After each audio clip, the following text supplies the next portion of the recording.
이재명 더불어민주당 대표가 5일 매불쇼에 출연해 재작년 9월 자신의 체포동의안 표결을 앞두고 페이스북에 부결 호소문을 올린 것이 검찰과 내통한 것으로 의심되는 민주당 내 일부 세력들을 속아내기 위한 고육지책이었다는 취지의 발언을 해 화제가 되고 있습니다. 이 대표는 일부 세력들이 검찰과 내통한 것으로 의심되는 배경에는 민주당 내 당권 경쟁과 밀접한 관련이 있다고 밝혔습니다. 이날 오후 매불쇼에 출연한 이 대표는 당내에서 비공식적으로 얘기한 거 맞춰보니 당내 일부와 검찰이 거의 비슷하게 맞춰져 있더라며 당의 일부와 짰다는 증거는 없고 연관성은 있다고 전했습니다. 대표적인 예시로 이 대표 본인이 2023년 6월 만났던 한 인사가 한 말을 들었습니다. 이 대표는 그 인물이 자신에게 사법 처리될 거니까 당대표를 그만둬라. 그만두지 않으면 일이 생길 거다. 본인을 위해서나 당을 위해서나 사퇴를 해라고 대놓고 당대표 사퇴를 종용했다고 주장했습니다. 그런데 공교롭게도 그가 정한 사퇴 시한이 검찰의 영장 청구 시점과 딱 맞아 떨어졌다는 것을 확인했다고 했습니다.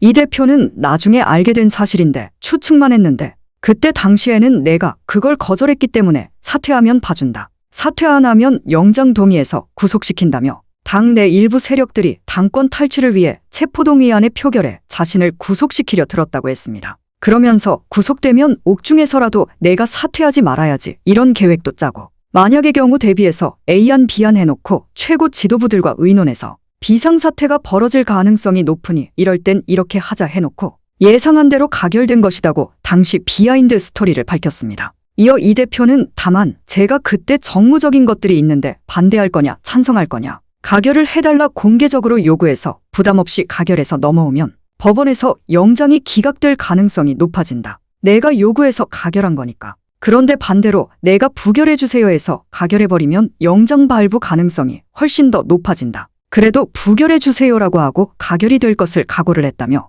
자신이 체포동의안 표결 전 부결 호소문을 페이스북에 올린 것이 정치적으로 계산된 행위임을 밝혔습니다. 그 이유에 대해 이 대표는 가결한 규모가 드러나기 때문이라고 했습니다. 만일 본인이 가결해주세요라고 해서 전원이 동의를 할 경우엔 가결한 사람이 드러나지 않지만 부결해주세요라고 하면 소위 비명계 세력들은 옳았구나 싶어 가결표를 행사할 것이고 이렇게 드러난 배신자들에게 책임을 물을 수 있게 되기 때문이란 것입니다. 이 대표는 이렇게 고육지책을 쓰게 된 이유는 개인적 감정 때문이 아니라 당을 살리기 위함이었다고 했습니다. 그는 민주당을 사적 욕망의 도구로 쓰고 상대 정당 또는 폭력적 집단하고 암거래를 하는 이 집단들이 살아남아 있으면 당이 뭐가 되겠나. 저는 구속 가능성이 높아지는 것을 감수하고 부결 요청을 해서 가결 동의자를 최소화하고 거기에 대해서는 당원과 국민이 책임을 물을 거라고 본 것이라고 밝혔습니다. 즉 당권 쟁취에만 눈이 멀어 국민의힘 혹은 정치 검찰들과 암거래를 하며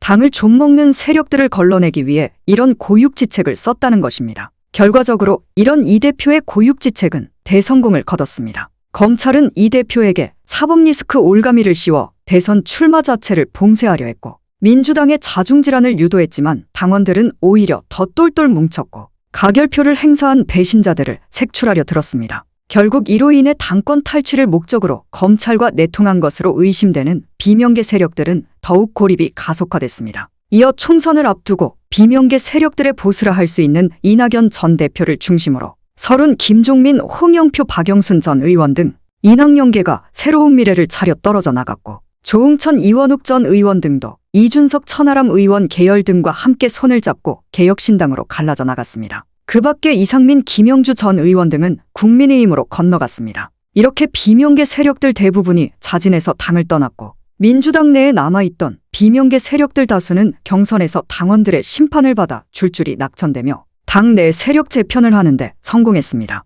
그리고 이렇게 당내 물갈이에 성공한 이 대표는 22대 총선에서 헌정사 최초로 야당 단독 과반을 달성하는 데 성공했고 김대중 전 대통령도 못 이뤘던 호남 28석 싹쓸이에도 성공할 수 있었습니다. 그 밖에 이 대표는 지난 20대 대선 패배 당시 비하인드 스토리와 12.3 내란 사태에 대한 비하인드 스토리도 가감없이 밝혔습니다.